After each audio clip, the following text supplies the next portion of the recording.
He's got one called Let Her Eat. And whoever wins is going to win big, baby. Yeah. They will go home with a pocket full of money.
Once.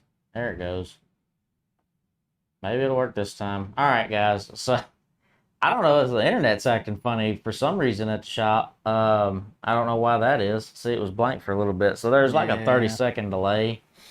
So like when we're sitting here talking, I usually have the comments and everything up over here on the TV.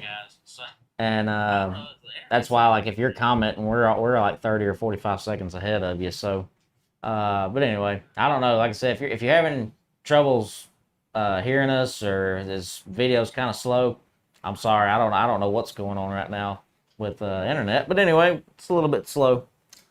But we're back, episode 46. As you can tell, there's only two of us this time. Yeah. I think we're good. I think okay? My audio, it's a little bit glitchy, but the audio's fine. Okay. As long as the audio's good, that's the most important part.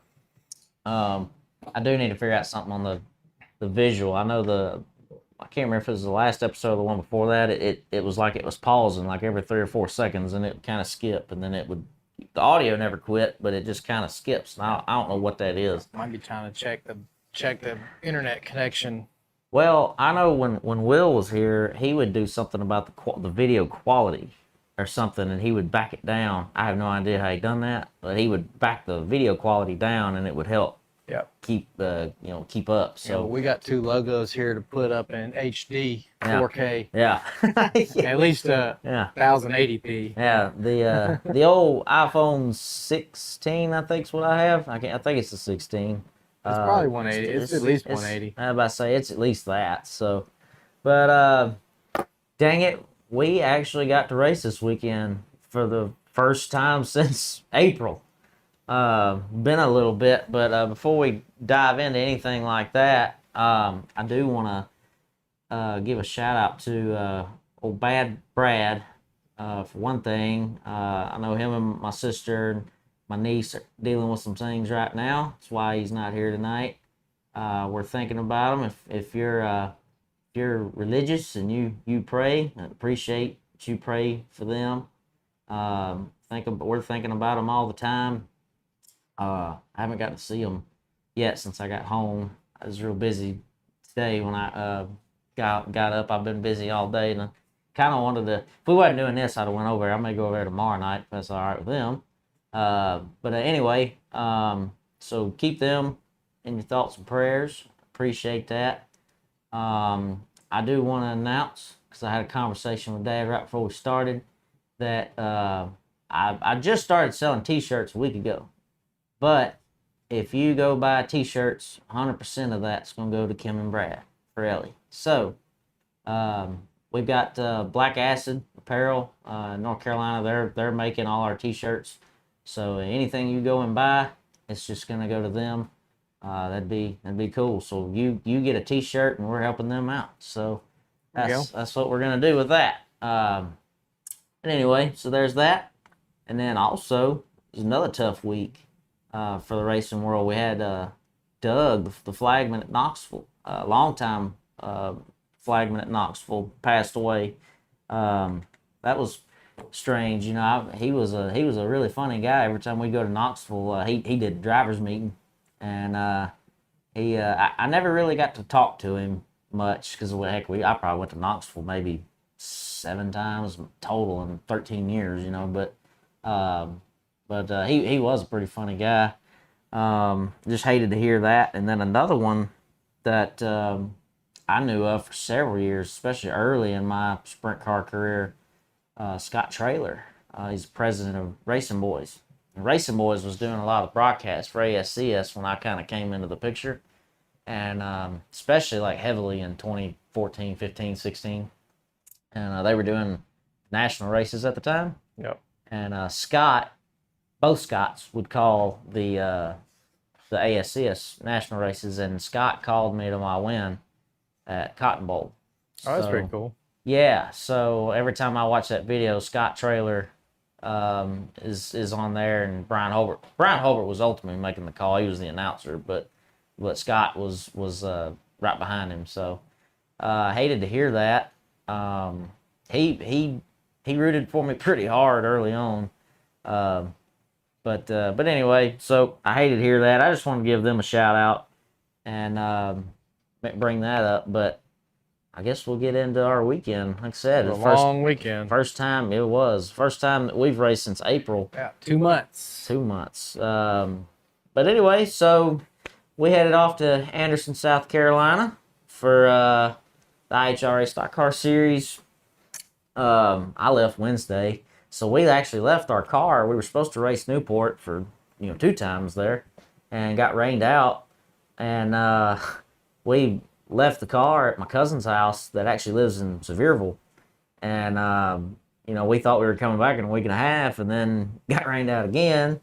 And then realized, crap, now we got to go to Anderson, and hopefully we ain't got to change much to the car going to a different track. The whole thing. Yeah, we did not. We didn't have to change much. We changed. We changed the whole car. We did. Look, 4 springs is not that bad.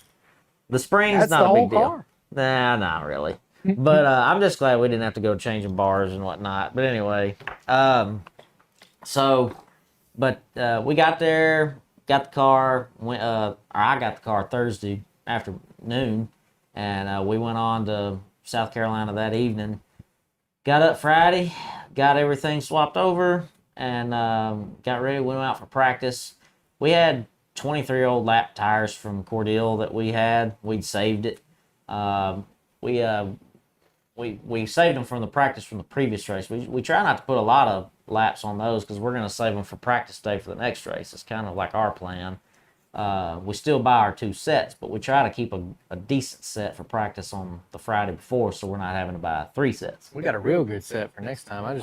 We have a real good set. We've only got 7 laps of practice on these, so we'll practically be going out on a new set when we go out for practice at the next race at Pulaski next month. So that's a testament to the crew chief. Yeah. And his guidance, getting us, because the car was pretty dialed. Yeah. When we got it. You mean Jay Hedgecott? Well, whoever's going to take responsibility. Yeah. Crew chief, car chief. Yeah. I don't know. I got demoted to pusher this week. You did. We'll talk about that later. Say you did. But yeah, we, Jay and Dad, myself, we're usually talking on the phone or texting, and Jay is usually just telling us what to do, like what to put in it, and then we go unload. And I know I hadn't done this much, but every time we unload, I don't feel like we suck at all. I'm usually really comfortable to start. So, I guess I can say I don't know what a bad car handles like yet. I hope I don't find out. I think you'll know. I think I kind of like it like this. Yeah. So I think he knows more than he's letting on. Just watching him drive and watching him figure the tracks out, you can tell.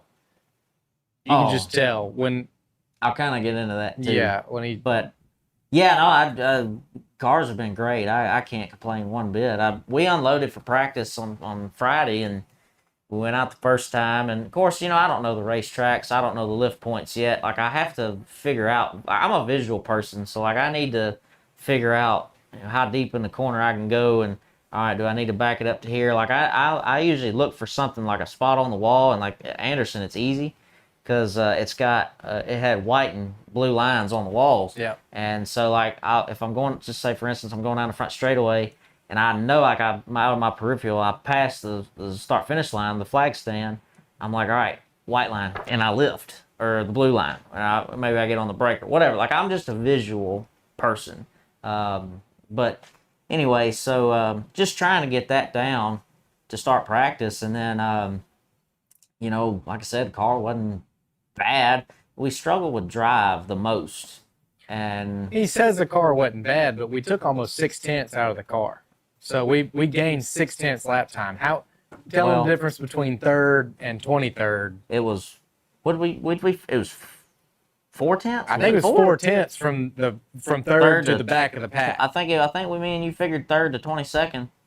Yeah, something like that. That was 4/10. We took 6/10 out of the car. Yeah. In practice and everything. I guess when you've raced on dirt so long though that anything on pavement feels pretty good. I don't know. It wasn't the worst car out there. I mean, there were guys that didn't break the 16s in their practice, and we were running in the 15s pretty deep in the 15s. Well, we were running 15. Well, 15.9 was our best time on Friday. I thought we got 15. We got 15.7s on Friday.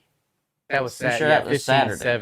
We were 16.1.2 on Friday because we ran a 15.9 was our quickest time. Yeah. And we had the oldest. That was the oldest the tires had been. I was thinking about our best time. It was No, our best was in the 15. Yeah, our best time 15.6 or our best time over the whole weekend I think was 15.7. Yeah. That was on Saturday though, but like on practice, we kept adjusting the car. I'd come in, I'd go out and I'd only run 5 laps? Pretty much. I'd go out and run about 4 or 5 laps, whatever.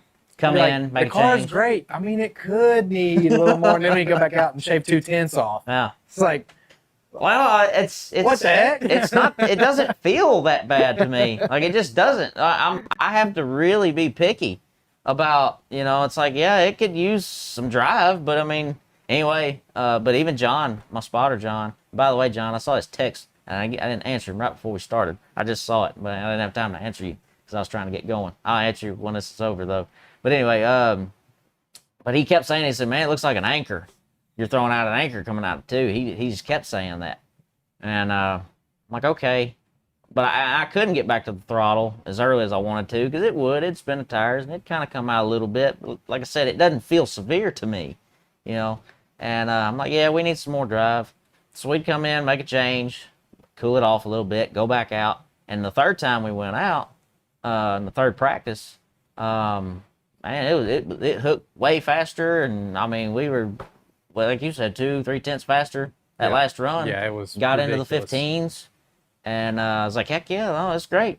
And I don't know. Like I said, it doesn't feel bad to me at any time. But anyway, yeah, we got her pretty dialed in. I felt pretty comfortable. Didn't want to put a lot of emphasis on it because it was the day before the race.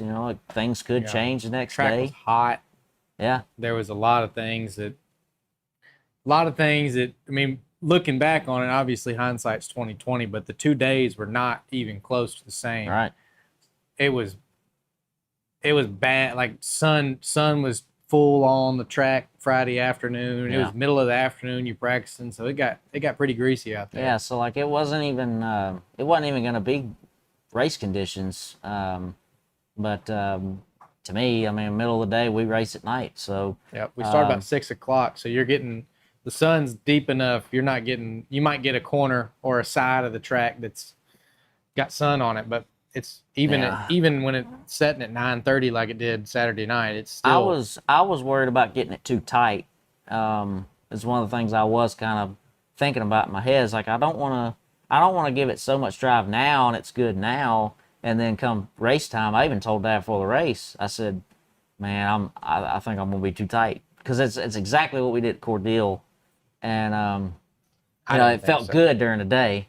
I didn't think it was going to be too. Well, it felt really good during the day at Cordele, and then at night, boy, it got tight.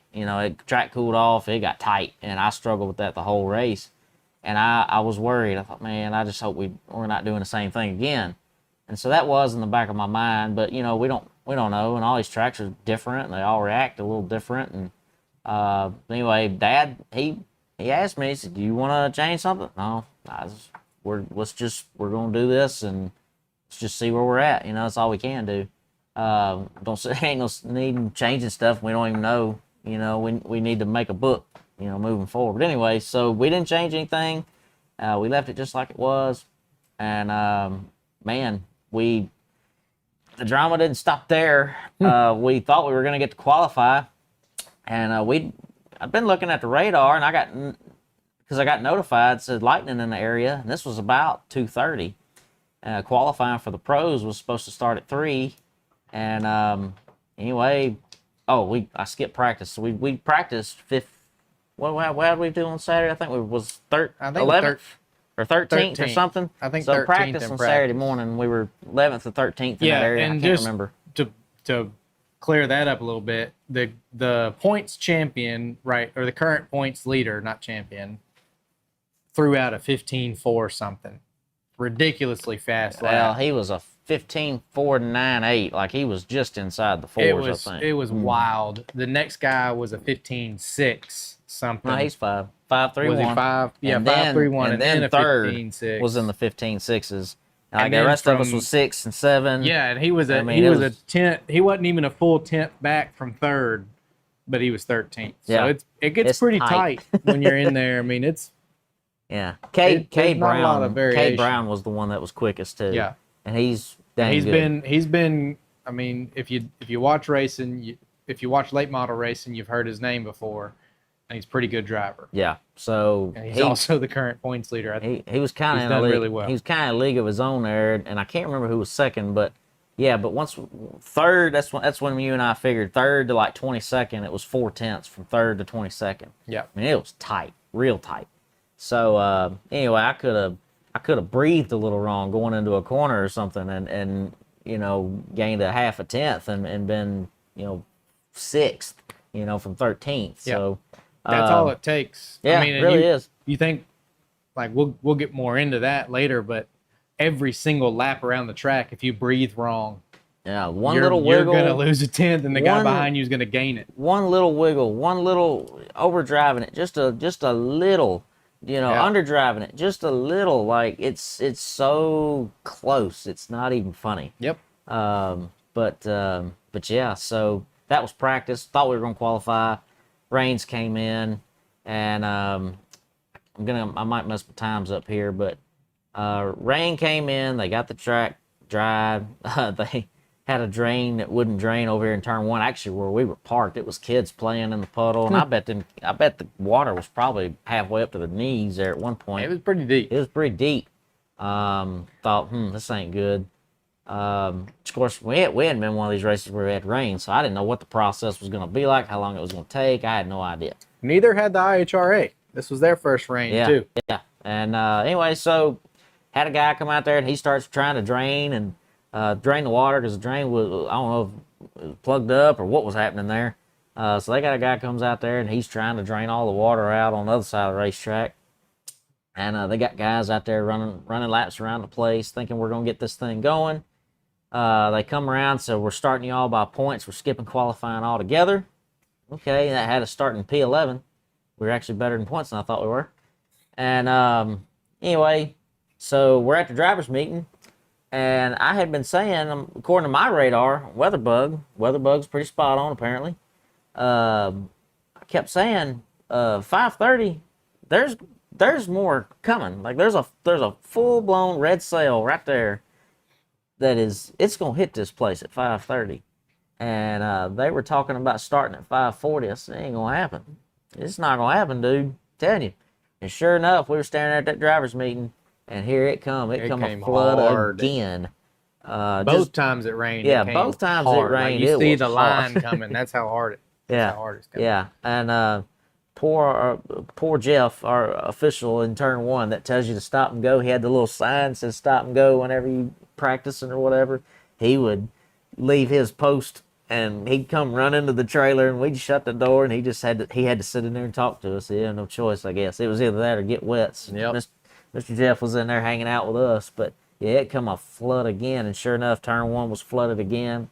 And at that point, I had saw Weatherbug said at 7:30 another cell was going to come in. So about the time that they were going to get it dry again, it was going to rain again. But thankfully, what happened, it actually just kind of started to go away. It kind of faded. Even on the, it's like every 10 minutes or 15 minutes I'd look at it, you could see that it would just kind of start to fade away. Yep. And it got weak. So we caught a break there. And Tim Horton, the race director, who's over everything, he even come around and told us, he said, doesn't matter, we're racing tonight. Don't care how late it is, there's no curfew, we're here till this thing's done. So knew we was going to race. Caden had done text me, she's like, I wish they'd just call this thing race tomorrow, I'm ready to go eat something. We're not going to race. And we were like, no, honestly, please, we got to race today. Honestly, I was kind of starting to get with her here on that, because I was like, man, I'm getting kind of hungry. If we ain't going to race, I'd rather eat. I was ready to race. Well, look at me. I hadn't eaten weeks. And anyway, so, yeah, but Tim, he said, well, we're getting this thing in tonight one way or another. It doesn't matter how long it takes. Okay. So finally, we missed that third cell, and we were able to get the pros out there, get them going. I was thankful that the pros always race first, because I thought, I've never raced on a totally green track before. Even in practice, the pros always practice before us, so they kind of run some laps on it and get some rubber laid down. And so I thought, well, at least they're going to get 100 laps, and 100 laps with, 25 cars out there, they're going to lay rubber down. It's going to be kind of back to normal for the most part. So the pro race was really good. I couldn't remember. It was really good. Couldn't remember his name. The last, I think 3 laps, there was 5 lead changes. Yeah. In one corner.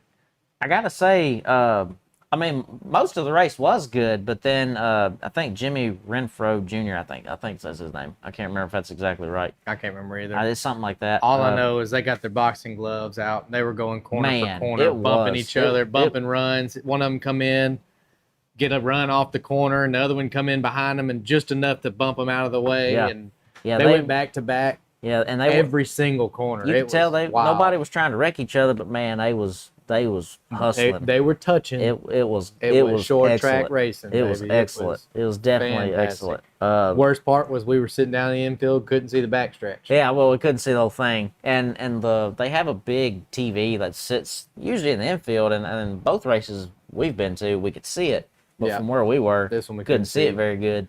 I about had to lean over the wall of the racetrack to be able to even see it. But yeah, I missed most of it. But boy, we saw everything between 1 and 2, and it was excellent. It was a really good race. Nick Loden, I didn't realize till today he finished second in all 3 pro races. Yeah. With the IHRA. So they got a pretty good program. Yeah, he's got it going. I think he's doubling up. I think he's racing the pros. He is. And the Sportsman. sportsman. Yeah. Yeah, he is. Yeah, he's pretty good race car driver. Yeah, he is. Well, I mean, heck, when you're running 225 laps every single night, you're running both classes. Yeah, you probably get pretty good pretty quick. You find the race line, that's for sure. Yeah, for sure. But yeah, it was an awesome race. I was having a good time just watching that. So then it's our turn, obviously. Started 11th. And I told them over the radio, told John, Bo, Dad, they're all listening. I was like, all right, no matter what, the goal's still the same. I don't care if we win the next 4, however many's left. Even the last race, the goal is still the same. We're gonna run all 125 laps. That is the absolute number 1 goal. We've got to make it to the finish because I want every lap I can possibly get in these things, and I'm trying to learn. As the race goes, the car doesn't drive the same the whole time.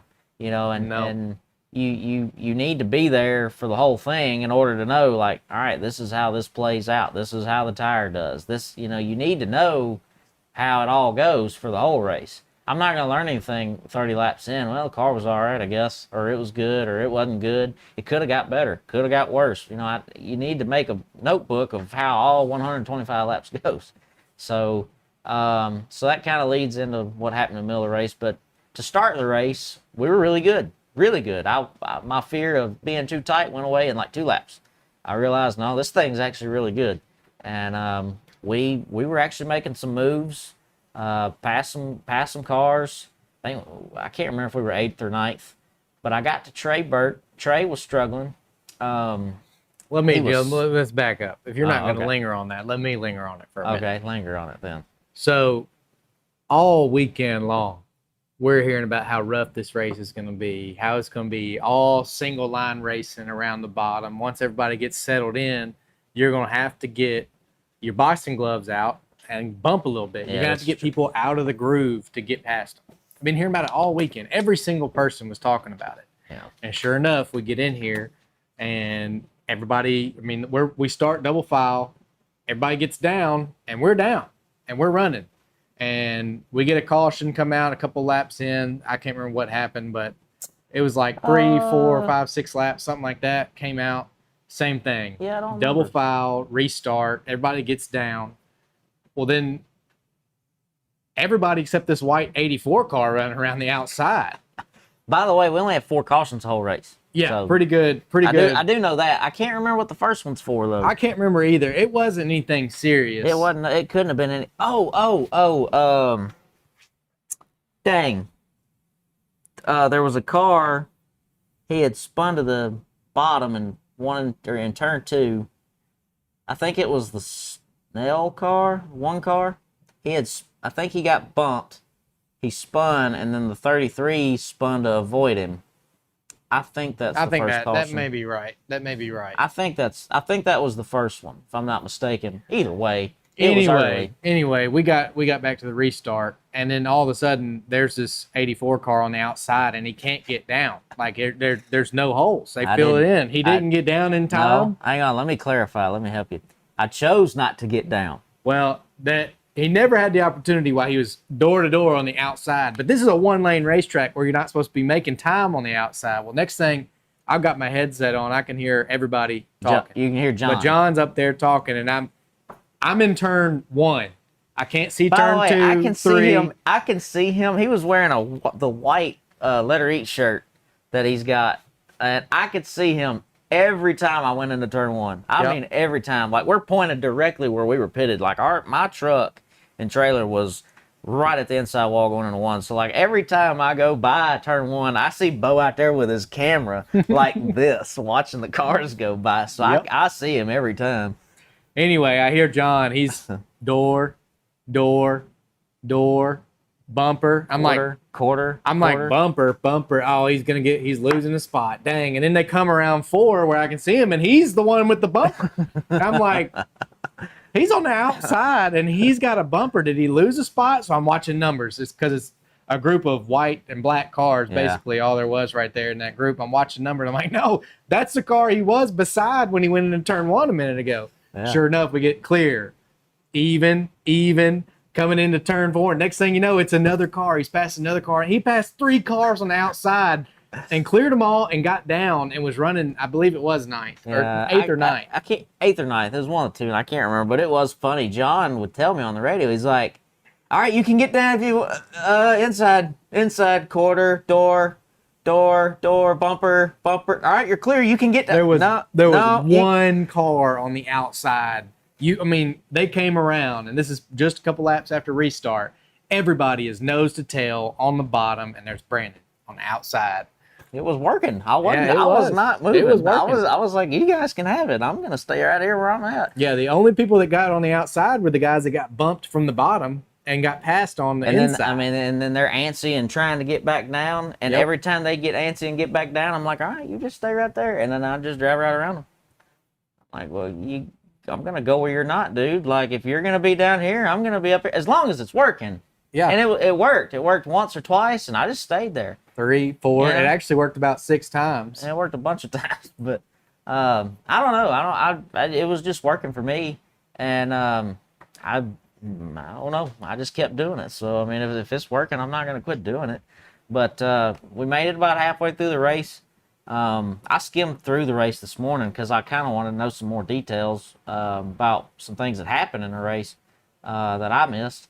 But get about halfway through the race, and heck, we got a lot of TV time. I bet I've had more TV time with IHRA this year than I've probably had in the last 10 years with ASCS or any other series combined. They've done an excellent job for everybody, all of us. Yep.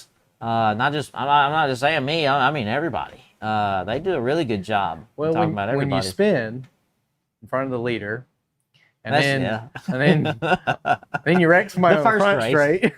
The second race. We're not talking about this race. No wrecks this race. Though. No wrecks this race. I did catch Trey. That was kind of something that happened. I was catching Trey, and Trey and I are friends.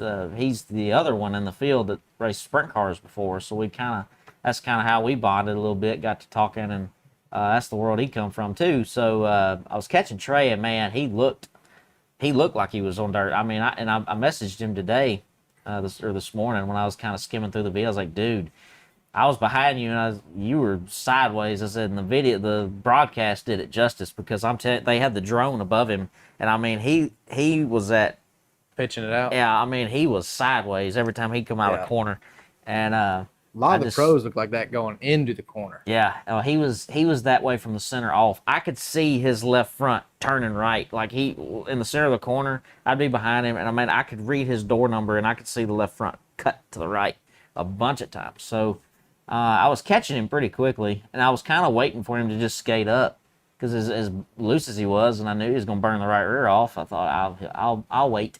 He'll slip up in a minute, and he did. And he slipped up kind of going into one, and I just kind of turned. And as I turned to go below him, he was sideways, and he was actually coming down the track. And so I hit him in the left rear tire. And when that happened, I had kind of tried to steer away from him. I saw him coming down, and I about spun myself out trying to not wreck both of us. And I lost 2 spots because of that. And when that happened, I kind of pissed my right rear off after a little bit trying to get it back. And anyway, I just kind of, at that point, I kind of settled in. Thought I needed to cool my tires down and, calm down a little bit. And anyway, so then what happened. We get to the middle of the race, and the 44 car gets wrecked by Trey. And which I didn't know, by the way, till this morning. And see him up there by the wall, and I'm driving by, and I go to clutch it to downshift, and then I look down, and the car dies. Like, what in the world? And I did 20 laps prior, maybe not even that. I realized that my gauges had quit working. The temperature gauge said 120, and it was red.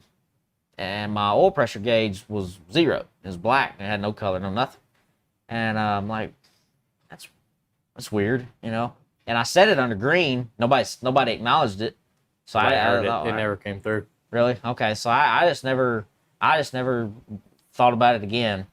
And well, when I clutched it to downshift, we're going down the backstretch, the car just dies. I'm like, oh shoot, okay. And so I'm telling, hey, car's dead. And it took him a while to get a push truck to come push me back.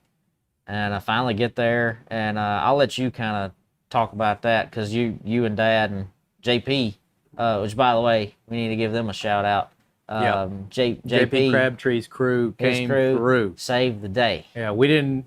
I'll just go ahead and out us. We didn't have a 10 millimeter on the tool cart, and the 10 millimeter on the car needed to be adjusted. So Brandon pulls in, he coasts into us. They tried to start the car a couple times, it wouldn't. So he gets it all the way to us. We look down, and the alternator's burnt. The top of the post is burnt up, and the wire's just hanging free. So we go over there and start looking at that, and looks like it had a bad connection. Something went wrong, and it got hot, and it burnt that connector up. So we finally got that 10 millimeter wrench. Somebody broke the stud off. You know, they whoever put the wrench on broke the stud off. No big deal. I mean, it is what it is. It was welded on there. That's why it broke off. But anyway, everybody's frantic. They're running caution laps. Yeah. Nobody, for some reason, nobody wanted to get in line like they were supposed to. It bought us several laps. Yeah. Because they were going to come to green, and then they threw the caution out set, because John even come over the radio. He's like, hey, nobody's listening, apparently. They threw the caution back out. So bought us a few more minutes. Meanwhile, I'm going to say this. I'm baking in the car. Okay? Yeah, it's hot on pit road, period. This is the hottest it's been since I've been racing this car. And thankfully, we've got the carbon monoxide thing figured out. All I did was move my air hose from my back left window to my right. And it made all the difference in the world, because basically, like, the exhaust comes out the right side of the cars. So, like, and I always complained, it's under cautions when it's so bad. Well, what would happen was I was getting the exhaust fumes straight out of another car, and it was going in my helmet, like, directly into my face is what was happening. And so we fixed that, and I mean, it was miles better, so I had no trouble with that. But what I did have trouble with was, this is my first experience absolutely baking in this thing. It gets hot. So I'm sitting on pit road while they're trying to fix this thing, and it's the hottest I've ever been sitting in a race car. Just to give you all some perspective from the mechanic side, I ended up changing the battery, and I'll just get to that point while Dave's over there working on the Dad. Yeah, I guess I should say crew chief, whatever. Anyway, he's over there working on that with his what's the tool? Multi-tool over there. Wild. He got the bottom screw off without pulling the whole stud out, ended up getting the wire back on, and it was pretty cool. But somebody put a meter on the battery, and it read 6 volts. That's why they call him Super Dave. Yeah, that's right. That's why they call him Super Dave. It read 6 volts, so I knew it wouldn't 6 volts not going to run the MSD box. Not going to be able to push the car off, not going to be able to do anything. So when I came over from the trailer, originally, I just went ahead and brought the battery. Earlier in the day, we had burned a battery up running fans. We ran fans too long, forgot they were on or something, and ended up burning the battery out. So we borrowed a battery, put it on the car. I brought the old battery with us just in case, because I figure that battery had enough to turn the ignition on. And if it had enough to turn the ignition on, we could jump the car. I was thinking, shoot, maybe the battery, I don't know. Never know what's going to happen. I saw the 6 volts, knew it wouldn't run the MSD box, so I started changing the battery out. And the car was heat soaked enough. I'm laying over the fender, battery's behind the left front tire, and I couldn't rest my arm up against the firewall because the firewall was too hot. Yeah. The roll bar came down, or I guess it's the front end bar came down, shock mount and everything on it. That bar was so hot I leaned over to put my hand on that, couldn't hold my hand on it. It's too hot. Everything in there is too hot to touch. Yeah. So it's an oven inside there. But we got the battery. They were working on the alternator, got it fixed. We got the battery swapped out, and there was enough. The battery had recovered enough from earlier that it actually fired the car off. Brandon fired off, and he drove out of the pits, made it a half lap. And the car quit again. I can't remember if we made a lap or not. It was still under caution. They still hadn't gone back green, so we were still on the lead lap at the time. Yep. And I was excited. Yeah, we had to go tail, but I knew we had a good car. And I thought, well, I easily knew we had a top 10 car. So I'm like, we can mow through these guys, especially if they're not going to run the top. I can go by these guys. I know I can. And then it died again. I'm like, oh, man. But I had enough momentum, and it died late enough down the back straightaway that I clutched it and coasted all the way back. So I at least didn't have to wait for a push truck. But it took too long to go back. So well, what happened so next? what happened there, when he pulled in, I want out the crew chief on this one, but when he pulled in, I'm looking around, I'm like, where's everybody at? Everybody was gone.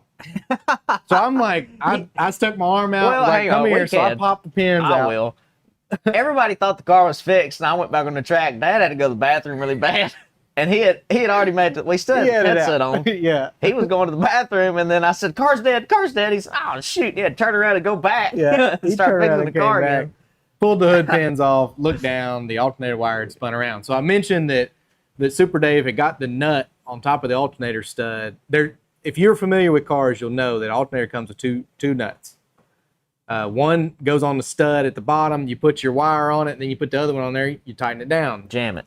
Yep, you jam them together, whatever. That bottom nut is there to, I always assumed it was to hold the stud still. Well, when you pull that off, you free your whole situation up. So we don't know whether the reason it went out the second time was because that wire shorted to the alternator. It rolled around and touched the frame of the alternator and grounded out and welded itself to it.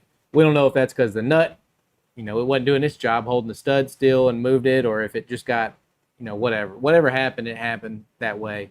But we ended up having to beat it off. I got a screwdriver and a pair of channel locks. We didn't have a hammer in the toolbox either.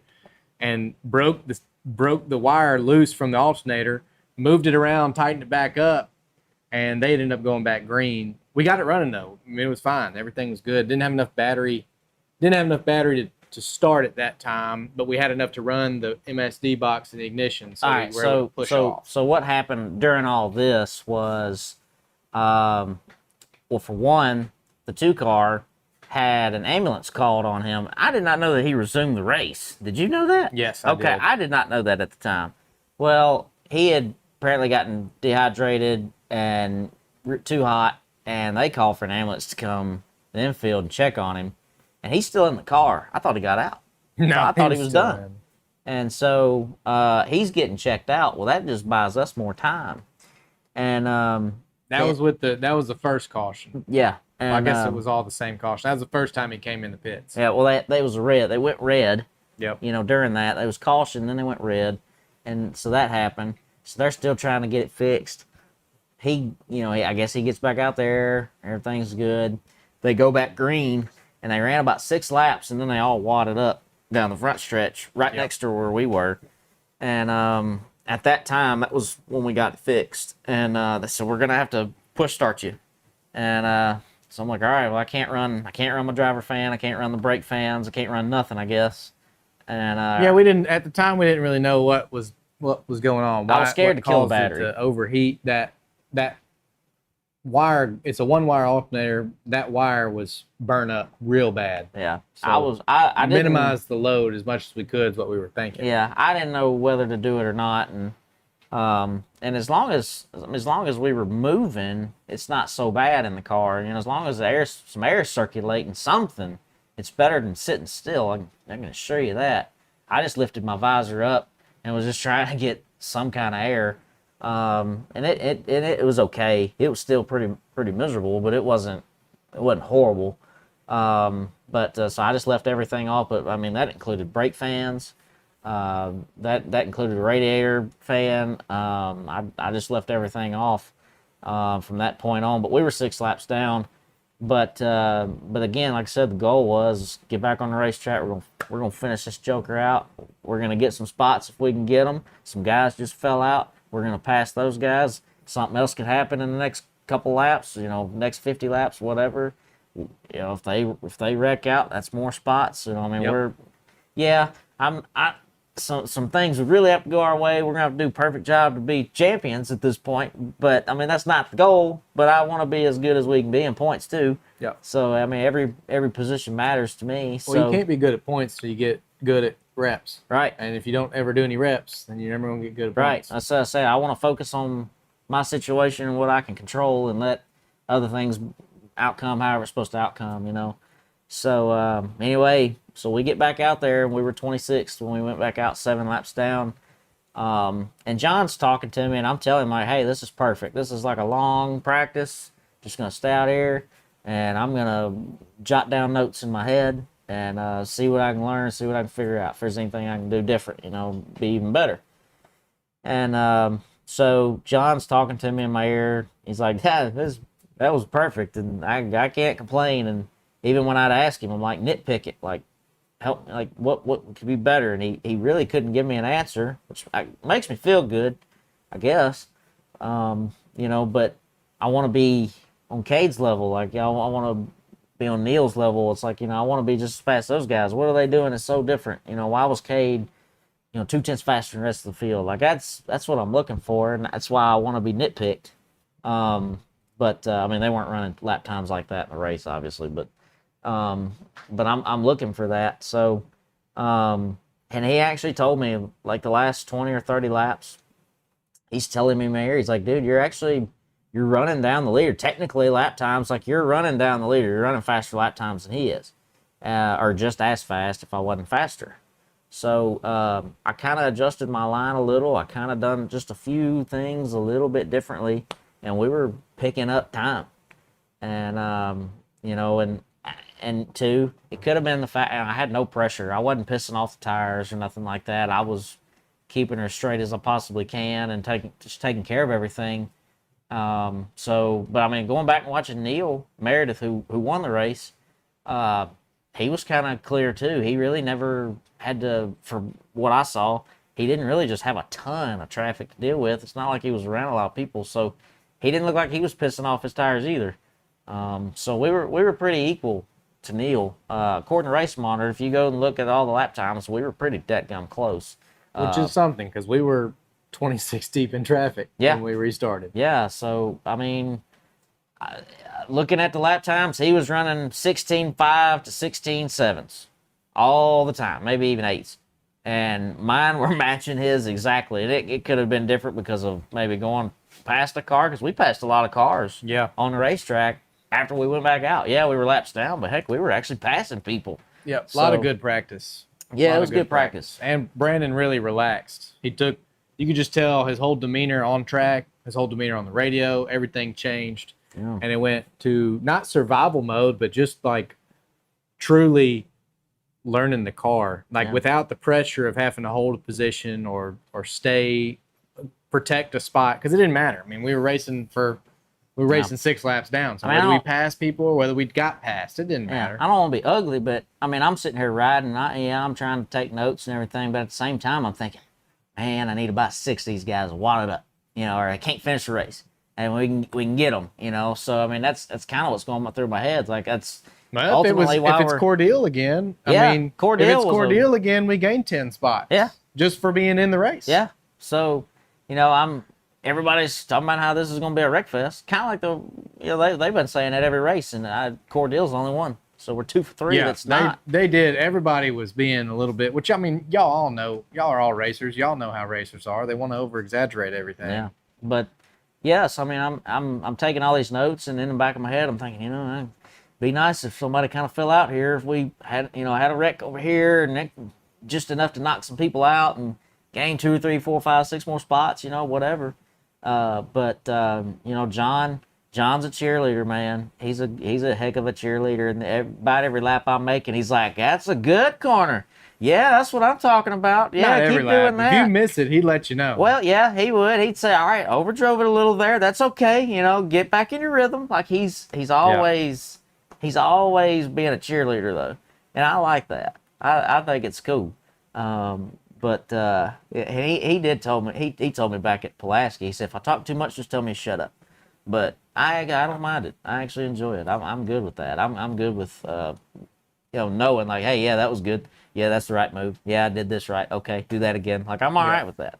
He didn't talk as much as he did at Pulaski this time, though. But this race was a lot more laid back. Yeah, like during the race, we had a similar number of cars, but Pulaski's it's a little bit more treacherous. Yeah, well, it's bigger and it's faster. Bigger, it's faster, and it's busy. Yeah, it's very busy. It's not as wide either. I mean, even though it was a 1-lane track, there was a lot of room on that track. Pulaski seems narrow. Yeah, I think the surface is a lot newer, and so it kind of leads us to being all in one spot because that's where all the grip is. Yeah. I mean, y'all, I remember, not to get too much off subject, but I could remember going to Pulaski and Jay Hedgecock was there, and he was on the radio, and he would go to each end of the racetrack. Now, mind you, it was my first race, and he would sit there and say, move down like a tire width more, or do this, do that. And everything he told me, you could feel it change dramatically. A tire width, not a whole groove, a freaking tire width would make a difference in how that car would go roll the bottom and roll through the corner. And that was, up or down or however he told me to do it.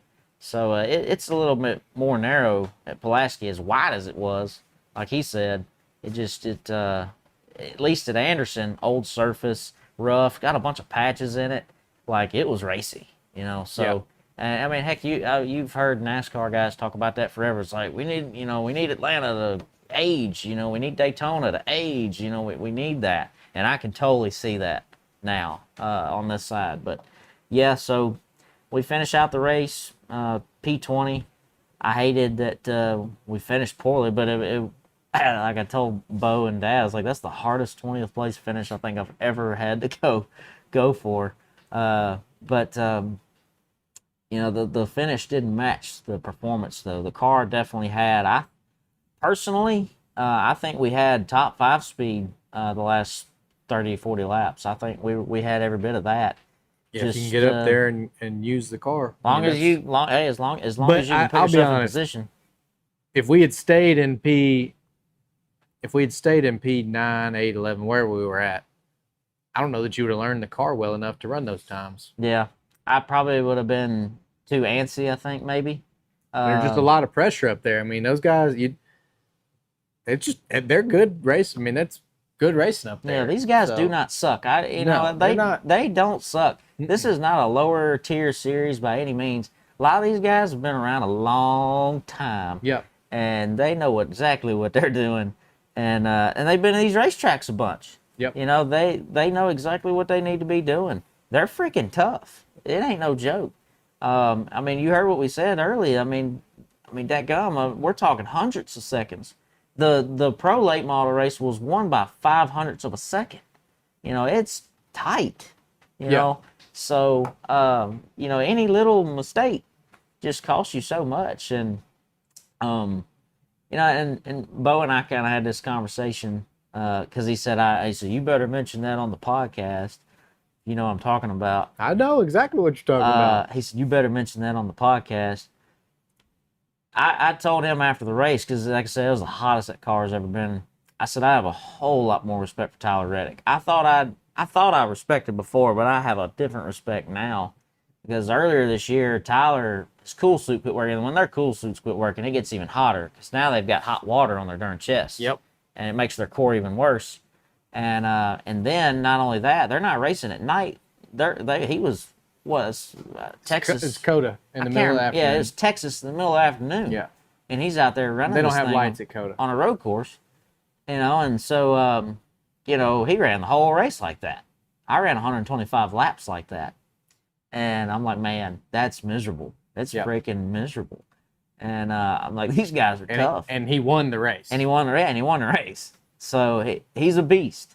But, I'm kind of getting tired of comparing, because when you sit back and look at the sprint car things versus the asphalt things, man, they're two totally different things, and you really can't compare. They're tough in their own ways. And I've known that all along, but like it's grueling to run 125 laps on a hot car like that. So I can only imagine 300, 400, 500 miles of that. And wait till you run I know that short track racing is the harder form of racing, but man, think about Bristol. Think about I know. 500 laps at Bristol. I know. Think about 200 laps at Bristol. I would love to. I'd love to find out, but it's grueling. It's a lot more grueling than people realize. Or Martinsville, those are the shortest tracks in NASCAR, and they're still longer. I mean, we were running 3/8 mile. Yeah. And Bristol and Martinsville are both half-mile tracks. Yeah. I think at least the advantage that they might have is that the fact that the track is, like, you do kind of get a break down the straightaways. Like, the tracks we're running, you don't really get much of a break. You don't get much time. That's true. Especially this one. I mean, like, I'd barely get wide open before I'd have to lift again. I mean, you're right back at the corner. So maybe somewhat of an advantage that they have is, like, they have more time down the straightaways to think. I know dang well at places like Charlotte or Texas or whatever, the ovals, like you got plenty of time to maybe catch your breath or something down the straightaway. But yeah, like it's a lot more grueling than people realize and they think. It's a lot harder than they think. Like it's just to me, the car is not as hard to drive as the sprint car because it's not as aggressive. But what is so hard about these cars and asphalt racing is that there's only so much that tire will take. And you've got to find exactly how much it'll take. You can overdo it, and you're hurting yourself, and you're costing yourself hundredths of a second or a tenth. And that's where you're losing. Or you could underdrive it, and you're not getting all you can out of it. It's so dead-gum tight. Yep. Like, you have to be perfect all the time. That's why I keep telling y'all, the dirt's the equalizer, and that's what makes it so difficult. What makes the dirt racing and the sprint car side of things so hard is that you better have a set of balls the size of this table to drive one like you need to drive one in order to win. Yeah. So it's two totally different. You have to hustle on the dirt. Yeah. Sometimes you can't hustle on the asphalt. Yeah. Well, like this one, you couldn't. It was better than not. But like the sprint car stuff, dude, you gotta hustle it hard, and it's just like I said, it's just two totally different. It's just two totally different personalities, when it comes to driving them, and they're both hard. Both of them are hard. So, yeah, like, unfortunately on TV, like, watching our races, like Chase Howard, this was kind of funny. I posted that video that you had made, like, going into turn one, and he said, drive her in harder. And I texted him back. I said my spotter was telling me I was driving in too deep as it was. Like I was going in too fast as it was. Like I was having to back myself up. Yep. So it's just different. It's totally different. Chase, you need to come run this series. You need to find you a ride and come run a couple of these IHRA series, He keeps saying he wants to find one. I'm like, well, you can find one, brother. Yeah. You can find one. It'd be really cool to see. I mean, you got that ARCA experience. So you got a little bit of, I mean, that's some big track stuff right there. Bring it on. Let's see what. Yeah. I think you'd be good at it. Yeah. It'd be fun to have you around. Yeah, but and I gotta say too, like IHRA did. I promise these cars are cheaper than ARCA cars too. Yeah. I gotta brag on IHRA, and a lot of people will call it like brown nosing and stuff, but like these guys have been great. They're all really personable people too. There's been times where, and I'll just say it, there's been a lot of times where some of the series that I've run with in the past, they almost act like they're too good for you.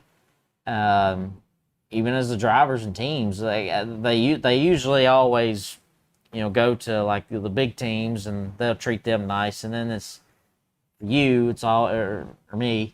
It was just always kind of like, yeah, it's just this lowly guy coming and running with us kings, about to get some Outlaws. Yeah, so like, they and I'm not saying all of them, but there's just some of them you just kind of got that vibe.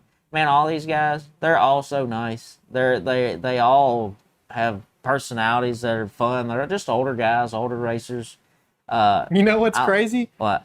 Some random team worked on your car this weekend. Well, and they're not a random team. Yeah.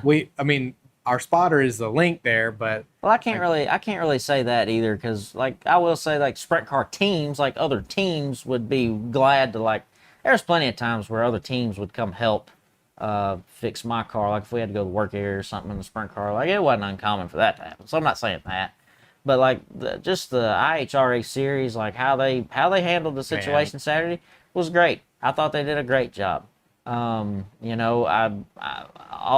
of them are super nice. They've been really helpful. They knew, like, we know nothing about these cars. They give us advice. They tell us what's what. Like going through tech, they're like, hey, you could do this. Like, the tolerance is this, but like, you could, do that. Like they give us advice. Yep. They're just really helpful. And they're all really nice guys. So, I have to brag on them. It's just a good series, and I've enjoyed it. I'm literally having the most fun I've ever had racing, and I've been racing for 20 years. This is year 20, and I've never had more fun than I'm having right now. I do hate that we only race once a month, but I love it from a standpoint because I got too many responsibilities, and I really don't need to be racing every weekend because I don't have time, don't really have the money to go do that. But so it works out. It's been so fun that I wish it was every weekend. I wish it was every other weekend or something. But I truly enjoy it. I've loved every second of it. It hadn't really gone our way every time. Core deal was a bit of a demolition derby. We still ended up getting a good finish out of it. But I've had a great time every time we go. So, heck, like I said, I feel like I've been more on TV this year than I ever had in the last 19 combined. So they've been great. But yeah, so that was pretty much the weekend. Did I miss anything? I think you got it all. I think you covered everything. Oh, Bo here is apparently we're trying to be the next Cletus and Squirrel here. I don't know who's Cletus and who's Squirrel. I've been wearing more sleeveless shirts lately. He has been. He said, "Are you trying to be like Cletus?" He loves Cletus. He said, "Are you trying to be more like Cletus?" He can't get Cletus off his mind, dude. No. But he's like, "You trying to be more like Cletus?" I'm like, "No, I'm just trying to help the tan out. At least when I lift my arm up, it doesn't look as bad. But if you go a little further, it's pretty bad." But yeah, I mean, Brandon loves it. How about now? Yeah. I told him he's got a Cletus shirt. I was like, "Why don't you cut the sleeves off? It doesn't even look right. If it's gonna be a Cletus shirt, you might as well cut the sleeves off." No, I'll keep it nice for a little bit longer, and I'll tear it off. Yeah, but I mean, so Bo, where I was going with that, Bo has now started documenting like everything. He documented his RV trip, and then he documented the whole weekend. So whenever he gets all that edited and put together, yeah, I was post looking all through that it up. today, and I've got about 100 videos I have to look through. Golly. It's not like they're not all a minute long or anything, but I've got a lot of stuff to look through. I'm gonna try and get it done by the end of the week. But I've got a couple other things queued up. I got one uploaded today. Y'all go check it out at Uncle Bo's. Yeah. Hopefully I got another one I'm working on. I got to get it finished up. And then we'll get to the racing stuff hopefully by the end of the week. Yeah. But there's a lot to go through, so it may take a little bit longer. I even to get sent him one to put him in there. Or put it in there. I don't know if he'll do it or not. I'll put it in there. You put it in there? Yep. I snuck up on him. He was sleeping on the job, guys. It was during the rain delay. He was asleep in the trailer. Like, look, I knew from the time I didn't know the first time, but we went to the driver's meeting, and then we went back over there, and I talked to one of the officials while I was over there. After the rain. The second downpour. Yeah, I went over and talked to one of the officials, and we talked about timeline, and they were convinced we were going to race on Sunday, and I was like, no, it's going to be a late night tonight. If that third cell, and we hadn't heard from Tim yet. Tim hadn't come by the trailer. I was thinking, I just knew it. And I also thought at the time too, like, there's got to be a curfew. I just because that's 9 times out of 10 there's a curfew. So I'm thinking there's a curfew. And I'm like, if that third cell comes through and hits, we're done. It ain't gonna happen. So that's what I had on my mind. And then when Tim was like, "Well, we don't have a curfew. We're doing this tonight." I was like, "Oh, okay." So anyway, that's why I was kind of doubtful. I'm like, "Yeah, we'll be doing this tomorrow." I didn't doubt. I thought it was going to go the whole time. So I went and got me a little snack. And I got me a little nap. Yeah, I was about to say, he got a little nappy nap. Because it was going to be late. I knew it was going to be late. And you know what? It was a late night. We got in bed about 2 Saturday night. Well, just like dirt racing. I was gonna say though, and it still wasn't even that late. It really because we still pulled up to the trailer and got loaded. I remember I shut the door, and Caden texted me and said, "When are y'all coming out?" I said, "We just loaded, about to pull out now," because the camper and the truck was outside, and it was 11:30. Yep. So it still really wasn't even that late. That's a Saturday night, usual Saturday night at the dirt track. You a spectator, you ain't even leaving Riverside at that time. Well, look, hey, wait a minute. Depends on the night. Wait a minute. They only had 52 cars running on Saturday night. I don't want to say that because they've been ending at about 10:30. Okay. Yeah, they have been. So don't be jumping down our throats about that one.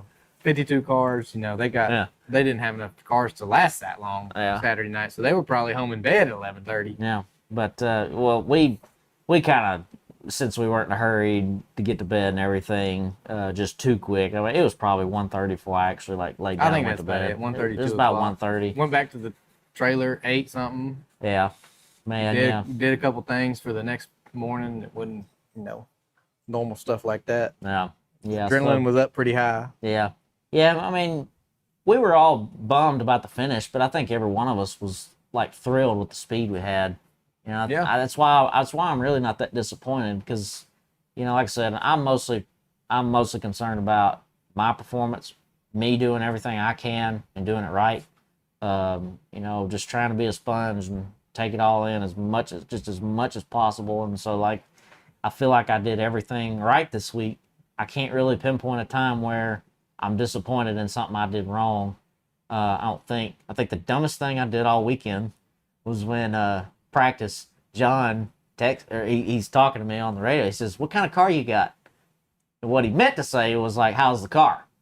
But when he asked me what kind of car you got, I said, Hitchcock. And I answered him like that. And I'm like, that. And in my head, I thought, that's a weird question to ask me right now.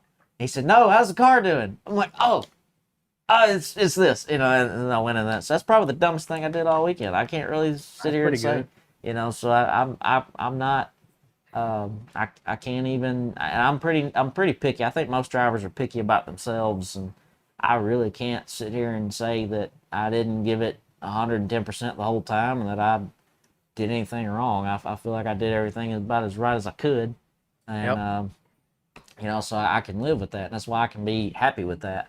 But I had a great time. I freaking love it. I can't wait till the next one already. I finally, we're gonna get to go back to a track I've been to, so that's good. We've actually got some notes from that one. I can approach qualifying a little differently. So do everybody else. So does everybody else. I know, but at least now I'm not totally green. I'm excited already for the next. That's July 25th, I think is when it is. I think that's right. So if you've been following the Memphis thing, we'll kind of ease into this. It's pretty. I was going to get into dumb stuff, but I guess we'll talk about dumb stuff in a minute. Well, all right. Well, I just real quick, if you haven't already seen it, make sure. I haven't seen any comments. I don't know if anybody's. There are none. There are none. Hey, but look, call your mama, call your sister, because they're gonna want to be in here in just a minute. Oh, they are? Okay. All right. So just real quick, in case you haven't already seen, so we were supposed to race Memphis on August 22nd. They took it off the schedule, redid our schedule. Obviously, that makes me pretty sad. I was excited about Memphis. Pretty disappointed at that. Yeah, I was pretty sad about that. I was excited because a lot of people have been pretty excited about us running this car and doing this thing because it's different. It's not something that happens around here, especially. And a lot of people were planning on coming to that thing, and I was just excited for everybody to come, see it, and enjoy it. And then when they took it off, the writing was kind of on the wall. We kind of, for a while there, we've been kind of saying this isn't looking good. And thank you, Shelby County. Yeah, all thanks to Shelby County, being Shelby County. But anyway, so hopefully next year, I don't know. I some things need to change, but the Millington Chamber of Commerce, they seem to be very confident. They seem to be very confident next year. At least the post that we saw. If you didn't already see it, I think I shared it on my Facebook, on my social there. If you want to go see it. If not, maybe heck, I think I even did it on Letter Eat, so maybe there. If not, I'll go back and reshare it or something if you hadn't already seen it. But they are overly confident about next year. I just hope they over deliver. So we'll see if that happens for next year. And then they moved Rockingham to November, so now the year got extended into November. It was supposed to be October 17th was our last race at Rockingham, but now they're making up for the rainout date, and then they put us at Tri-County, I think it is. So one of the two, they added 2 racetracks. So because Memphis is gone and Newport's gone. Lonesome Pine and Tri-County. No, it's not Tri-County. It's in North Carolina. I have the schedule on my phone, but I can't look. I'm pretty sure it was Tri-County. I can't look either because But anyway, got the live up. But anyway, they added 2 racetracks. Newport actually left. That's another story. It's really not that important. But anyway, Newport basically said, like, don't come back. IHRA, and I guess they were mad because they canceled the race real early. Which, again, I can make a case for both sides. IHRA, and I think that's why I'll take up for IHRA all day, because I know they're for us. Yep. They're just trying to help us. They don't want us, especially us, driving 6-8 hours away to these races, and they cancel it on Tuesday when they know rain's coming, like they know it's going to rain it out. And it did both times, but apparently that was not a good thing that they canceled the race as early as they did. I can also see it from their perspective. It's days away. It could change. Well, Newport probably feels like we felt last year when the Outlaws screwed us at Riverside. Yeah. That's probably what they feel like. Was that last year? I think it was last year. Maybe it was the year before. I don't know. Years run together. Yeah, they have. Y'all know what I'm talking about. Yeah. When the Outlaws, I think that was 2020. Yeah, it was 2024. Down with the 18. But, yeah, so I get both sides. I get it. I can't take one side or the other. I can see both sides. So I'm disappointed we don't get to go to Newport. I was kind of excited about it, especially since a lot of people this past weekend were saying it's a lot like Anderson. And so far, Anderson's my favorite of the 3 we've been to. So that kind of makes it tough. But anyway, so they changed the schedule up. That was one of the things I wanted to bring up. We did have some little drama at Riverside. I'm sure that's what you wanted to get into. Oh, I've got a new shirt. Yeah, Bo has a new shirt. He's excited to show everybody. Y'all want to see my new shirt? Look, watch your mic now. Oh, I thought you was gonna put it on. Okay. I'm gonna put it on. Oh, you are? Okay. Look at my shirt, guys. He's so excited. I finally got me the shirt of a winner. Don't forget about your mic. You might have to put it on outside. I'll pull it off. Put it on. Just a little bit big, but I'm gonna make it work. All right, now for people listening to audio, like they're not actually like watching, they're just listening. What you got on? I got a Dylan night racing shirt. I'm sure you're making Beth really happy right now. Look, I'm just gonna go ahead and get the board out. Oh boy. Because we got to. Now, before I turn this thing around, I do have to make an apology. I told you. By the way, I don't know who's on the board. I told you that once I got that video and I reviewed it, if it didn't look like what I was told, I was going to have to put you on the board. Oh, boy. BJ, I'm sorry. Oh, wow. You've got several people. You're on the board, BJ. Oh, boy. I'll be getting a message here in a minute. Oh, he knows about it. He didn't do anything wrong. Oh, he does know about it. Yeah, he knows about it. We talked on okay. the phone. Oh, okay. I told him I was going to put him on there if he... Is that going to stay? Yeah, it'll probably stay. Okay. If it don't, it'll fall. I told him, we talked about it Sunday on the way home. He called and he said, man, I loaded my stuff up and left Riverside last night. I didn't know he left. He left. Okay, yeah, I didn't know that. Yeah, he said Clayton pissed him off and treated him all kinds of bad. That was probably BJ right there. No, that's actually my mama. Oh, okay. All right. I meant to mute that. Anyway, I said, well, man, I'm never going to fault you for throwing a slider. You know, Brandon and Brad, they'll talk bad about sliders all day. But you throw that sucker in there and you just send it. And he said, that's what I did. He said, I was right on his bumper and I threw it off in there and I barely clipped his front bumper. And he got all sideways and got in the wall. And I said, the front bumper. I said, well, send me that. Sounds pretty cool, man. Send me the video. Well, he sent me the video and I looked at it and I was like, that's a left front tire. Missed. BJ, you sent it, and I hope you send it again next time. Just go ahead and slide all the way up in front of him next time, dude. I have an opinion on this. So I watched the video. There was 2 different angles that I watched it from. And the main one was Corey Bailey's video that I watched. Is that the one that looked like it was shot in about No. 2 pixels? No, I don't know who that was. Okay, Brad, I didn't see that. Brad made the comment in our little group text. Brad said he said this video was shot from a cell phone from 1929. Yeah. On here. 1 frame per minute. From the backstretch. So the video that I mainly watched though was from Corey's view, or whoever was videoing Corey's race. And BJ, who's the guy he wrecked? I don't even know the guy. I don't know his name. So I'm sorry. I forgot to look up who you were. I just know it was a 9 car. But anyway, so whoever the 9 car is. You weren't the winner, so we didn't care. To me, that's not true. I'm Dang, just kidding. man. I'm just kidding. So I could actually make a case for both. And here's why. So in BJ's case, BJ could have done this a lot better. The 9 car could have done this a lot better. Both handled it in a way that wasn't so good. And that Hold on, wait a minute. Let me define my position. BJ, you're on the board for packing up and leaving. I don't care that you wrecked the guy. I'll be honest. Dang. Send it the next time, dude. Right, you're just on the board because you should have started from the back. Clayton DQ'd him because of the wreck. He said he sent it in there too deep, and with the intention of wrecking that guy. And that's neither here nor there. I don't know if that's the right call or not. No. I don't care. I wish BJ would have started the race and ran it out and gone and won something. The track might have been wide enough. He could have gotten up to the front. I will say I don't see BJ doing that intentionally. No. It didn't look intentional. Here's where I was going with BJ's not going to do that, y'all. Yeah. So just looking at it, but here's what I'm saying. So the 9 car, to me, BJ throws it in so deep and goes straight to the bottom of the racetrack, right? And the top has a whole car width. I mean, it's gripped up. It's super fast. It's hard to pass. It's hard to slide somebody because the top is so fast. So the 9 car, to me, had 10 minutes to see BJ go flying by.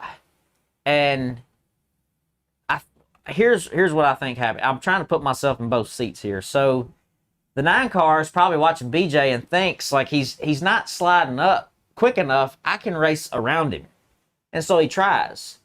But it's too late. So what should happen, the second he saw BJ sliding, he's losing a ton of momentum, okay? Because, I mean, it's greasy. Parked it in front of him. It's greasy all the way to the lane that has all the grip.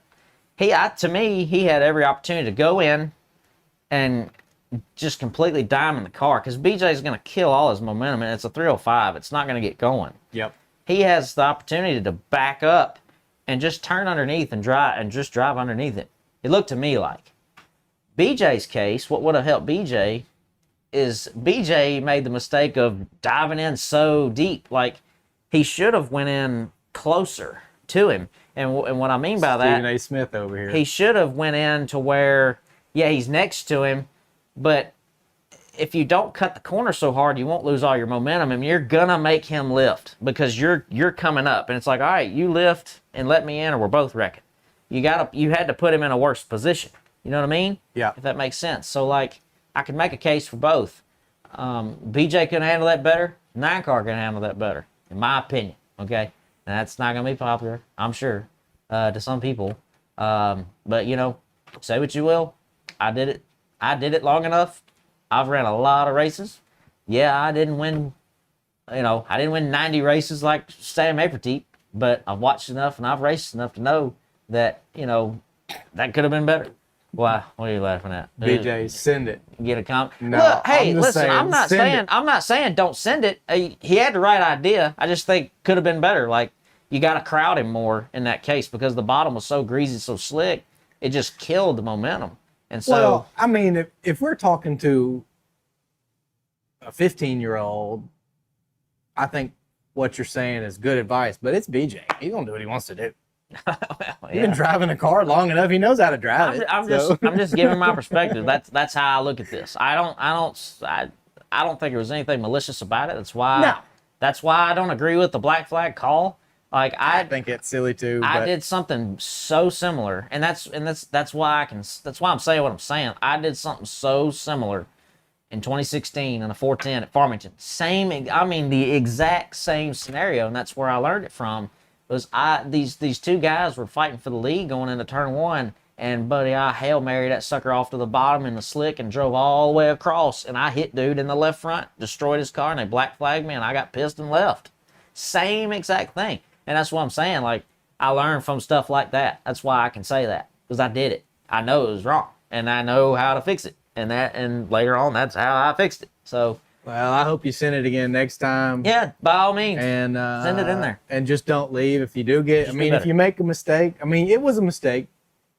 He gave a good perspective. Two drivers could have done two different things, and maybe it wouldn't have been a wreck. But I may be getting a text from Brad. He may be calling me an idiot. I don't know. I wish he was here to give his perspective. He's not here. He's not here. But BJ, just don't pack it up next time. Go win it from the back. Go win it from the back. You're definitely fast enough. You're there. 100%. You're definitely fast enough. Car was good enough.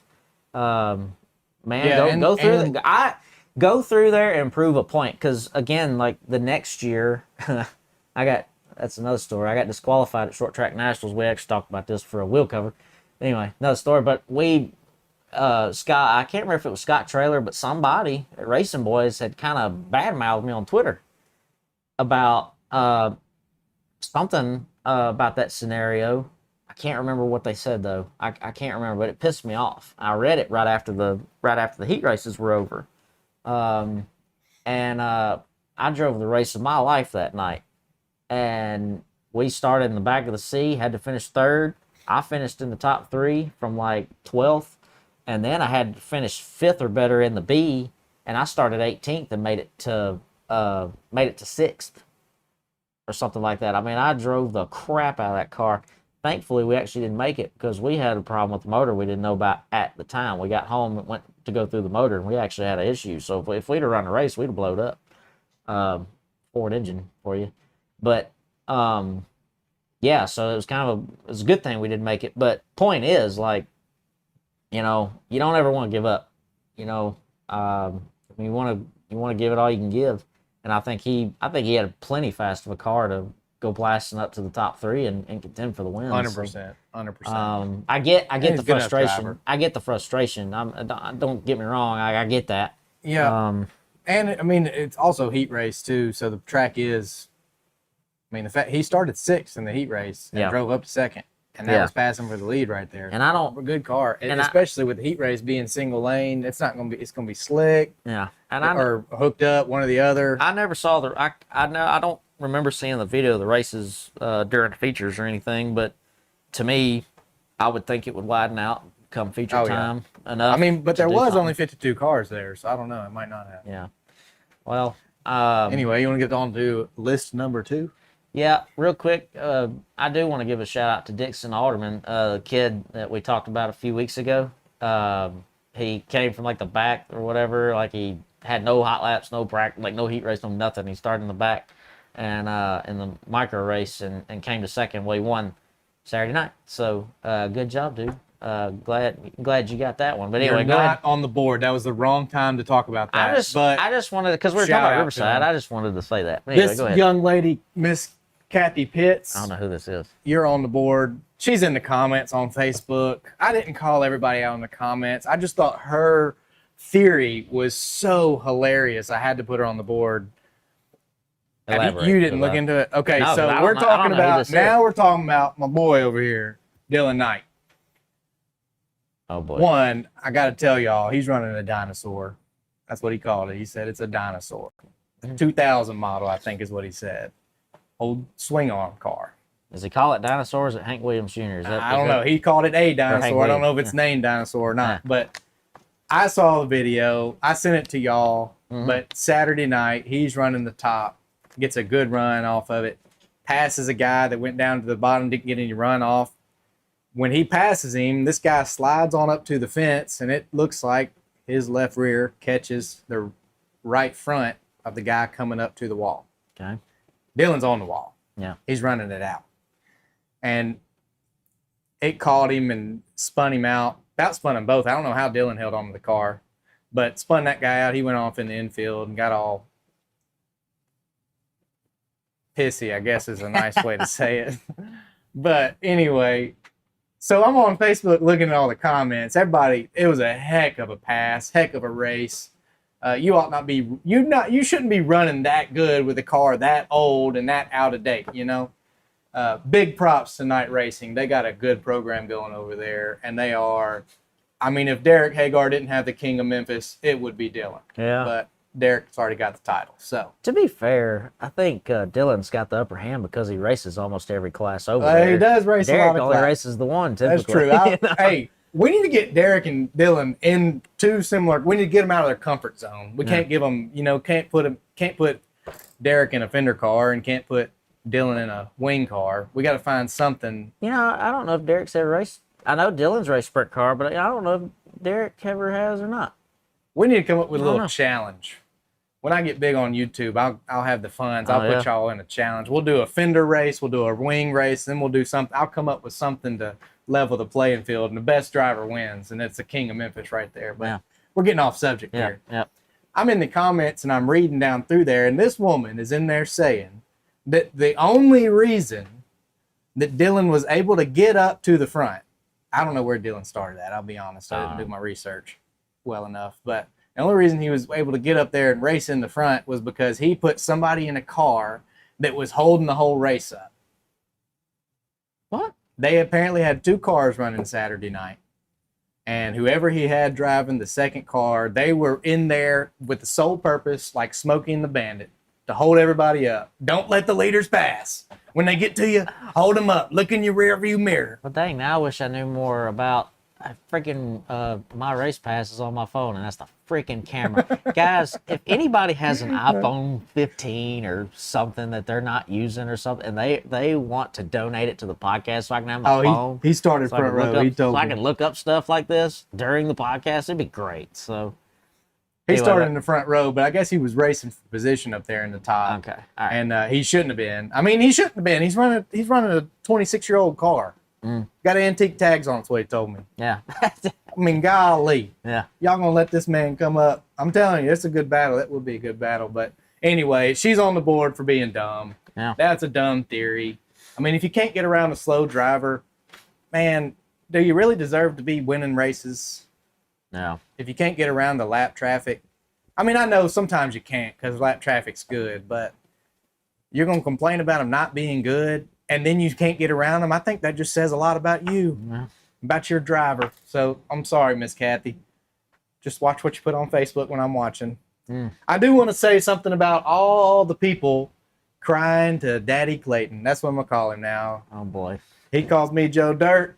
Now he's Daddy Clayton. He's called you a lot of things. But anyway. We're friends. It's all good. Yeah. Look. And this is about night racing too. Everybody that knows anything about Riverside knows the legacy of the voice of night racing. Am I right? There's some words that you probably don't want your kids hearing. And if you don't want your kids hearing them words, don't sit in the night racing group. Don't sit over there. Don't sit in turn 3. That's what he's saying. Turn 3. Don't sit in turn 3 if you don't want to hear the words. Now, I don't care for them myself. I don't sit over there. I don't want to hear it. Every now and then, I don't mind it. I mean, you're gonna live your life however you live your life, and I'm not gonna judge you for it. But I don't want to sit there and listen to the whole race, bunch of cussing and screaming. I'm not judging. I'm not judging if you do want to do that. If you want to sit there and cuss and scream through the whole race, whatever. I'm going to sit on the other side of the bleachers. If you're calling Daddy Clayton to cry about somebody using foul language in the stands, go sit somewhere else, you retard. I say you have the entire racetrack. The entire racetrack. Yeah. Go somewhere else. You can go sit in turn 1, and turn 1 is just as good of a seat as any. That's right. It's completely across the racetrack. So I'm not here to battle morals. I'm just here to say Clayton's got too many. I mean, how many times are we giving Clayton a hard time about this or that? Yeah. He's got to worry about all this junk, and now people are crying, oh, she's over here saying bad words in the stands. I don't want my kids hearing about it. Then move. Yeah. Don't let your kids go over there. Golly. And he wouldn't say this if he wouldn't do it, because he would move. 100%. I'm definitely not going to call and tattle on somebody. Yeah. Daddy, they're saying bad words over here. What am I supposed to do? Yeah. Golly. There was so many of them. I wish I could remember. I can't even put all their names on the board. That's why I said everybody. I wish I could remember the guy's name on Facebook, and I guess maybe sometimes if I see something, I need to remember to try to put them on the board. But there was some guy that got in the comments today or last night about IHRA not posting the finishing order of the races or whatever. Well, they do. He just didn't see them on the website or whatever. And I've never looked. I don't know. According to Daniel in the comments, Daniel's the son of Tim, race director, whatever. Daniel comments is like, well, yeah, here they are. They're right here. And we haven't posted last night. It's, it is Sunday. We hadn't done it yet. But anyway, we're going to get to it. This guy was talking about, if you're going to have this professional series and you're not even going to put the race results up. I mean, he was just showing his butt. And it was on an IHRA post. So whatever, I can't remember what it says. I can't even remember who his name was. But anyway, I said, well, thanks for your feedback. I'm sure one of our officials would have appreciated a DM instead of you sitting here showing your butt, but thanks for boosting the algorithm. And I got a lot of likes on that. But, that's, so whoever you are, I would put you up there. Yeah. And thank you for not doing it on Facebook. I will say that. I haven't seen it on Facebook. Thank you for not doing that. Lord have mercy. Yeah. I mean, I don't know why you have Clayton's number, but. Yeah. But, there was. They might be buddies. I shouldn't have said that. They might be buddies with Clayton. But dang, you don't have time to be dealing with your crying butt. Yeah. Yeah, he's got enough issues. He got so much going on. Clayton deals with a lot of things, okay? He had 52 cards there Saturday night, and everybody was thrilled, okay? He's got lots of problems. I hope the crowd was good. I haven't really seen any. I hope so, too. I haven't seen any video. I haven't paid close enough attention. I felt so connected to Riverside this week. If I wouldn't have been across 8 hours away, I'd probably have been there. Why do you feel connected? I don't know. I felt called to it. Felt called to it? Okay. All right. I wanted to be there. All right. And two, I can't remember the other winners, but Corey, I didn't shout out Corey, but Corey was the one that won 305 race. So good job to Corey. We're getting ready to close it out here. I want to give a real quick shout out to a good friend of mine. I call him Cousin Randy. Randy Martin won the IMCA 305 race at Wheatland, Missouri. Funny story about Randy. When I was running regional series out west a little bit, like Oklahoma, Missouri, or whatever. Randy's from Missouri. If you don't know Randy, Randy's one of the nicest guys I've ever met in my life. Used to race at Knoxville a lot. Very successful at Knoxville. Just awesome guy. Great family. We were somewhere one night out Oklahoma somewhere racing, and we always, I don't know if you remember this, but we always lined up on the front straightaway and you did driver intros, like you introduced yourself. Okay. I never was at a race did that. Okay, I didn't know if you had or not. No. But anyway, yeah, all the drivers would go out there. Whoever won the previous race, he stood out there with the American flag out front. It was right before we did the national anthem and stuff. So, and then the rest of the drivers lined up behind them, and we would be past the mic. Hey, Brandon Hanks, Pros from Tennessee, whatever, number 84. You just shout out your sponsors, whatever, and then you'd pass the mic, and it just kept going. Well, Randy is super popular in Missouri. Okay, he's been around a long time. Everybody loves him there, and I knew Randy decent. I wouldn't say we were like absolute good friends or anything, but we were, every time we saw each other, hey bud, how you doing? Anyway, Randy's sitting next to me and the mic's coming this way. He's right here. And he said, I'm Randy Martin, California, Missouri, blah, blah, blah. And this crowd goes nuts. Okay. And I never got any cheers. Didn't nobody know who I was. This is probably 2014, maybe. I think I was still in the 3-car, so 2014, and Randy introduced himself. Everybody goes nuts, and anytime I ever did, nobody said nothing. It's not good. And anyway, so I get the mic. I'm Brandon Hanks, Burleson, Tennessee, number 84, and I'm Randy Martin's cousin. And I handed that mic off to the right, and everybody went nuts. And from that point on, I was Cousin Brandon, and then he would invite me to Thanksgiving and Christmas dinners and everything else. So. And we've kept up. We'll talk to each other. We'll message each other. I messaged him last night, but super good dude. Really happy he's still winning races. He's 65 years old, still getting it done. So I want to give old cousin Randy a shout out. Little Hod, we didn't even talk about the outlaw races, but really we didn't even get a chance to like sit down and watch because we were so late every night. So we only got to like watch highlights, or I did. You probably didn't even watch highlights. I didn't watch highlights. I didn't have time to do anything today. All I had to say was like Cedar Lake put on a really good race both nights. Really good race. Brad sent us those. Yeah. Final laps of that. Buddy Kovoid was right there both nights with had a good race for second Friday night. Of course, gravel was kind of gone. We kind of saw we had looked up. Gravel was he had won the dash. Like, well, that's pretty much going to be a gravel win. We had kind of determined that, but it was too late, and we'd already checked out at that point. But Saturday night, man, Buddy and Little Hod put on a really good race. And Little Hod got the best of him. Buddy roughed him up going into 3 and 4 one time there. I didn't think Little Hod would get back to him.